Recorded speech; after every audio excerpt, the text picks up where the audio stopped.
अस्सलाम वालेकुम। खालिद सैफुद्दीन आपके साथ वीकली रैपअप कॉल लेकर 29 अगस्त से 2 सितंबर 29 अगस्त से 2 सितंबर तक का जो ये हफ़्ता था, हम इस पर बात करेंगे। सब में पहले हम जुमे के सेशन पे बात कर लेते हैं। तो इसको अगर रैपअप करें तो मेरे ख़्याल में इंडेक्स ट्रबल एरिया में था, फिर 42,557 के ऊपर वो ट्रेड नहीं कर सका। यही एक मेजर रीज़न बनी, क्योंकि मार्केट के आगाज़ के साथ मार्केट ने उस लेवल को टेस्ट तो कर लिया था, मगर 2 अटेम्प्ट होने के बावजूद उस पर मार्केट रुक नहीं सकी। नतीजतन मार्केट नीचे आई और पिछले 3 कॉलों में ये बात मुतवातर मैं कहता रहा कि ये जो 42,557, 534 है, अब ये मेजर रेजिस्टेंस का रूप धार चुकी है। और जब हमने देखा कि मार्केट इसके ऊपर नहीं जा सकी, तो फिर मार्केट नीचे की तरफ खिसकने लगी। पहला हाफ लिमिटेड मूव के साथ था, बड़ी मखसूस रेंज में मार्केट ट्रेड कर रही थी। ना ही 557 के ऊपर गई, ना ही उसने बेयरिश ट्रिगर को हिट किया। फिर उसके बाद आपको मिड डे कॉल मिली। मिड डे कॉल में जो नमाज के वक्फे में आपको मैंने चार्ट के ज़रिए और तमाम चीज़ें लाइव वीडियो में बताई कि अब मार्केट में क्या पॉसिबिलिटीज़ हैं। मार्केट को खुलने के साथ जो वॉलेटाइल मूव होती है, उसके अलावा मार्केट को किसी सूरत 42,367, 345 के नीचे नहीं रहना चाहिए, और अगर रहती है तो आपको मार्केट में नहीं रहना चाहिए जो शॉर्ट टर्म ट्रेडर्स हैं।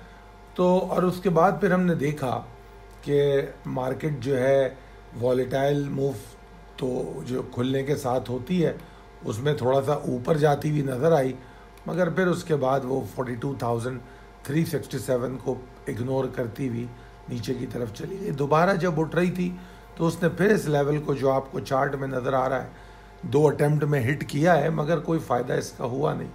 मार्केट ने फिर 42,238 का लो बना दिया, जो अगले सपोर्ट लेवल की जानिब था। फिर मार्केट 151 पॉइंट के नुकसान के साथ बंद हुई और 44.76% वॉल्यूम्स में भी कमी रही। ये तो थी जुमे की सूरत हाल। अब हम बात करते हैं लास्ट वीक की call, glimpse of the last week. जो कॉल दी गई वो आपके सामने है कि कॉल में क्या कहा गया, और उसके बाद अगली ग्लिम्स की जो स्लाइड है उसमें मैंने आपको 3 चार्ट दिखाए, एक वीकली और एक डेली कैंडल चार्ट और एक डेली लाइन चार्ट। दोनों से मेरी कोशिश है कि आप वो फील ले सकें कि what exactly going on in market. साथ में फॉरेन इन्वेस्टर्स के नंबर्स भी आपकी दाएं जानिब नीचे की तरफ हैं, जिसमें अगस्त का महीना $53 लाख की लॉस के साथ क्लोज हुआ है। इनफैक्ट ये हफ्ता तो वैसे ही फॉरेन एंड लोकल फंड्स का नुकसान हमें देखने को मिला, मगर अगर इस महीने को भी देख लें आप, तो दोनों ही फॉरेन एंड लोकल फंड्स की सेलिंग हमें नज़र आई। लास्ट वीक जो आपको कॉल दी गई थी उसमें मैंने ये बताया था कि मार्केट जो है प्रॉब्लमेटिक जोन में है, और मज़ीद उसमें यह भी बताया था कि अगर मार्केट नीचे जाएगी तो शायद मार्केट एक रेंज फॉर्म करे जो 43,050 से लेकर 42,223 तक हो सकती है। ये बात मैंने आपको उस कॉल में बताई थी। और जब आगाज़ हुआ इस हफ्ते का, तो अगर आप पहला सेशन देखें तो पहले सेशन में एक ज़बरदस्त लो और ज़बरदस्त रिकवरी, और वो जो लो है वो 41,822 का है, यानी कि वीक का लो मंडे को ही बन गया। फिर उसके बाद IMF की कुछ डेवलपमेंट, जिसकी वजह से मार्केट बहुत ऊपर जाके खुली और बड़ी एक्साइटमेंट के साथ उसका आगाज़ हुआ, और उसके बाद फिर मार्केट नीचे चली गई, उसी दिन नीचे चली गई। अगर आप हाई देख रहे हो इस हफ्ते का, तो 43,052, यानी कि उस रेंज की अपर लेवल को उसने टेस्ट किया, और मगर सरवाइव नहीं कर सका। जनाब फिर उसके बाद जो उन दो जो पहले दो सेशन थे वो तो आईएमएफ की नज़र हो गए। उसके बाद फिर हमने ये देखा कि मार्केट को दिक्कत है 42,557 के ऊपर ट्रेड करने में। अगर आप चार्ट में देखें तो आपको नज़र आएगा कि वीक की पांचों क्लोजिंग 42,557 के नीचे है और आखिरी 3 सेशन एक स्ट्रगल में नज़र आए, मगर वो 42,557 के ऊपर रुक नहीं सके। यही वजह थी कि जो 42,557 जो मंडे की कॉल में सपोर्ट था, तो बुध, जुमेरात और जुम्मे को यही लेवल सब में स्ट्रॉन्ग रेजिस्टेंस का काम देता रहा और आखिरी 3 कॉलों में मैं ये बात मुतवातर कहता रहा कि जब तक मार्केट इसके ऊपर नहीं रुकती हमें बुल्स की एफर्ट्स को सीरियस नहीं लेना चाहिए।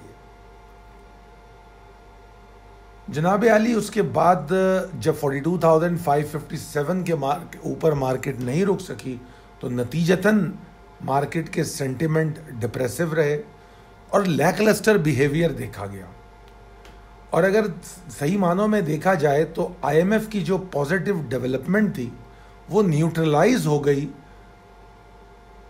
जो पॉलिटिकल टर्मोइल है और जो इमरान खान साहब की जो कोर्ट डेट्स थी उसकी वजह से इन्वेस्टर में काफ़ी कंसर्न पाया जाता था कि अगर कोई सख्त नतीजा अदालत से आता है तो शायद मुल्क को किसी केओस का सामना ना करना पड़े।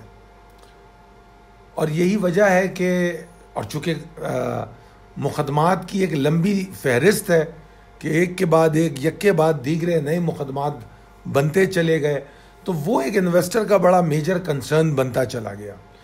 फिर राइजिंग इन्फ्लेशन, ज़बरदस्त इन्फ्लेशन आपके सामने। तो ओवरऑल अगर आप देखें तो सब में पहली प्रॉब्लम तो ये थी कि पाकिस्तान के अंदर स्टेट ऑफ इमरजेंसी है, जिसकी वजह ज़बरदस्त किस्म का जो सैलाब इस वक्त हमारे मुल्क में आया हुआ है, जिसने 35 मिलियन लोगों को मुतासर किया हुआ है। 2000 के करीब अमवात हो चुकी हैं एक मोहतात अंदाजे के मुताबिक, और तकरीबन ये तो मैं लास्ट वीक की फ़िगर दे रहा हूँ कि 2,20,000 घर जो हैं मस्मार हो चुके हैं। इसको इस डिकेड का वर्स्ट डिज़ास्टर कहा जा रहा है और इसकी अहमियत का अंदाज़ा आप इस तरह लगाइए कि दुनिया के काफ़ी सारे ममालिक जो हैं इन हालात को देखते हुए ख़ुद से आगे आके पाकिस्तान की मदद कर रहे हैं।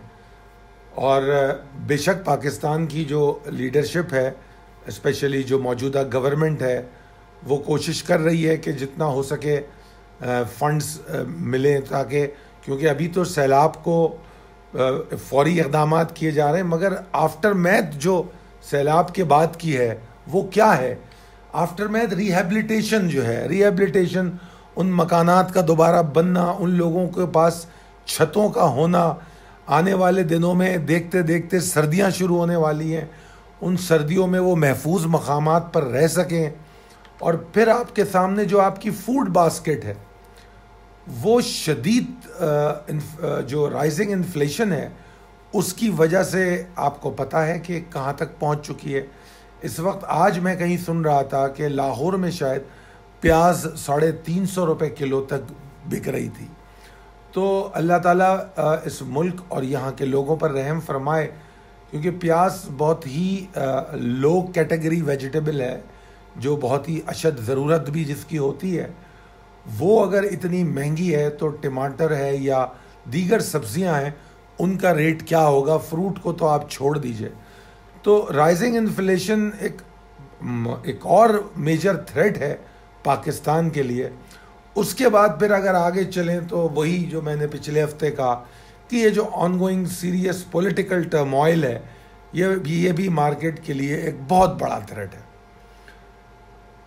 अब मुझे ऐसा लगता है कि ये जो मामलात नज़र आ रहे हैं मुल्क में, जो पॉलिटिकल टर्मोइल के, ये अदालत के पीछे छुपने की कोशिश कर रहे हैं। छुप नहीं पाएंगे, ये मामलात ऐसे रहेंगे, इसको किसी ना किसी मंतकी अंजाम पर पहुंचना होगा, मगर देखने में ऐसा लगता है कि अब सारे मसाइल जो हैं अदालत के पीछे जाके खड़े हो गए और पूरी जो अवाम है मुल्क की वो अदालत की तरफ देख रही है। और यहाँ पर मैं एक एहतजाज भी रिकॉर्ड करना चाहूँगा कि इतनी शदीद मुश्किल हालात में हमने बहुत सारी सियासी पार्टियों की सरगर्मियाँ, हुकूमत की सरगर्मियाँ ऐसी देखी जो यकीनी तौर पे ये इस बात का इजहार नहीं करती कि वाकई जो पॉलिटिकल एलीट है या जो गवर्निंग एलीट है उसको पाकिस्तान की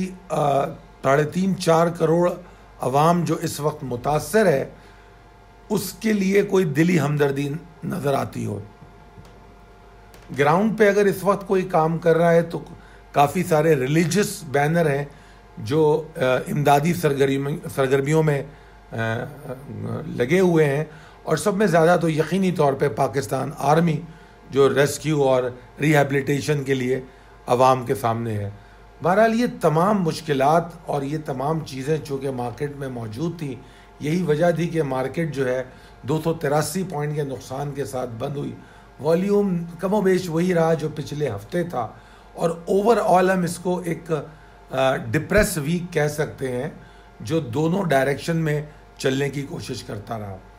बहरहाल थोड़ी मेरे ख्याल में कल मैं 100 इंडेक्स कॉल भी अपडेट कर दूंगा, तो इंशाल्लाह ताला फिर आप आने वाले हफ्ते में जो पॉसिबिलिटीज़ हैं उस पर भी देख सकेंगे कि क्या मुमकिन पॉसिबिलिटीज़ है। बहुत शुक्रिया, अल्लाह हाफ़िज़।